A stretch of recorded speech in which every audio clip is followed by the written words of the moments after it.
The Edits app has 6 main tabs, and most people only use 1 or 2, but let's fix that and let's go through each one. And we're going to do it all within under 10 minutes. So let me start this timer. Off we go. Right, so open the Edits app and you will see straight away at the bottom, you have 6 tabs. 1, 2, 3, 4, 5. Well, yeah, 5 tabs, sorry, and a 6th hidden one, which is the timeline, which we'll come back to. So first of all, we're going to start with the Idea tab, the first one at the bottom on the left-hand side.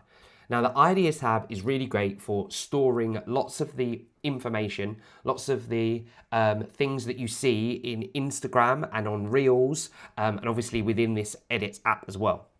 You have probably saved lots and lots of Reels across the time that you've been watching them, and this is where they're kind of mainly kept, so you can come back to it. And it's called the Ideas tab. It's because it's where you store your ideas, where you have the thoughts, or where you see things that you want to create or try and create in your own way. So this is where it stores it. First of all, you've got the first tab at the top, which is all. Then you've got stickies. We talked about stickies in the first episode, which is really, really key and really great for storing your ideas. So you get to write your sticky, what's inspired you, what elements you like. You get to make a system if you want to use different colors, which is great. And obviously you get the storyboard feature, which you talked about last time as well. As well as stickies, at the top, you have reels. So these are the reels that you've seen and you've saved. You have templates. We'll come to templates a bit because that is featured in the next tab, but that's where you saved your templates. Audio, all the audio that you've saved along the way. So anything that you've liked and heard the sound of and think, I might use that in a future video, this is all where it's stored. Collections are the folders in which you have created yourself, and text. And this is fairly new, but this is where you can save elements where people have allowed you to save an element, their text element of what they've used if you like it for your own design or your own video. Again, making it easier to tap and then go straight into an edit using these text features. And these are some of the ones I saved in the first episode. So we're going to go back to all.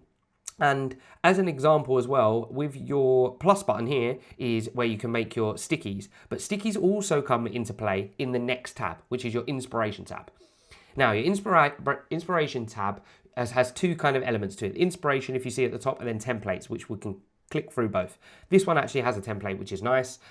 This is Zach making cool stuff, which is great. And you can actually click use the template. And what that'll do is that'll use all of the edits, cuts, audio, maybe their text styles, all the things already in a timeline, in a project for you, and then you fill in the places in which to make that very similar type of flow of video, okay? So the cuts are already done for you, text is already laid on for you, you just write your own text, images already placed for you, you just add your new images. Let's hit the use template and see what happens.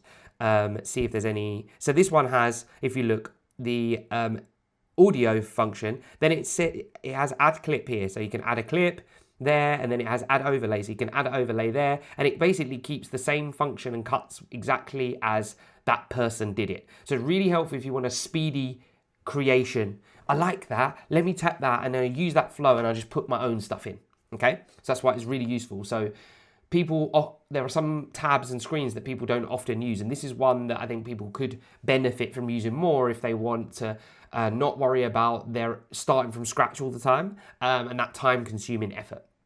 So let's discard this project.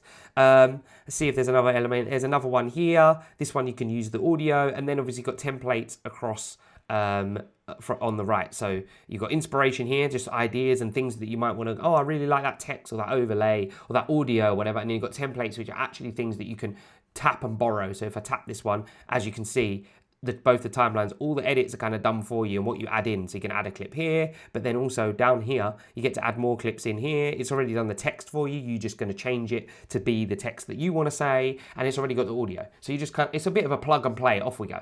A template, obviously, that's why. Discard. So useful. Here we're going to go to the projects tab. Now the projects tab is one of the key ways that you get into the timeline, which as you can see, and I said right at the beginning, there are 6 main screens, but there are only 5 tabs are on the bottom. That 6th one is the one you're going to spend most of your time in, which is the editing screen, but there are a number of ways to get to that, and this is one of the main ways. So you select your own project, but also you've got the filter up here, so don't forget you can change if you want to see the date created or alphabetically, last edited, all those kind of bits and pieces by alphabetically. So if you name it, I don't think I've named those, which is bad practice. Make sure you name your projects. We'll come to that in a bit. Last edited. And then obviously you've got, in this tab, you can go straight to the camera, which is also the next tab we're going to talk about. Or you can pick from your gallery, which will, use videos and images from your phone or, from your camera roll. From here, you can obviously tap and it takes us, and we're going to go into the kind of hidden but most popular screen, which is the timeline screen. Okay, and in here, there's loads of features, and throughout this series, we're going to be covering off loads of features. And some episodes, we're just going to focus on one feature because it's a lot to talk about. So I'm just giving you an overview here so you can start practicing using it and explore the app yourself. First of all, I'm going to click this, rename your projects. So always name, I'm going to call this episode 1 because that was what it was, even though this is episode 2. I didn't save it. Great. I'm going to do it again. Ep 1. Save. I don't know if it did it. Don't know what happened there. Anyway, we'll carry on. You've also got settings that you can change. You've got all the things at the bottom. Now, these are just a top level of some of the stuff we can do, and when we go into detail. Audio, text, voice. You can link to other videos, your captions. So if you've already spoken, it will change all that speech to text for you. Cut out, sound effects, stickers. Lots of things to play around with, and we'll get into a lot more of them as we go. Obviously, you can still keep adding other reels. You can add stuff from your record straight into it, and you can stuff from your gallery or your camera roll. And this is where you'll just, like I said, spend most of your time editing your stuff, cutting, adding effects, doing your text overlays, all that kind of stuff. So we're going to come out of that now, and then we're going to go to the camera screen. And now the camera screen, it has some really good features as well. You can add music straight away. People tend to do that more in the editing screen anyway, but you've got green screen here, which is nice, where you can talk about, things that are behind you or videos that are playing. You've got recording speed, which can always be helpful.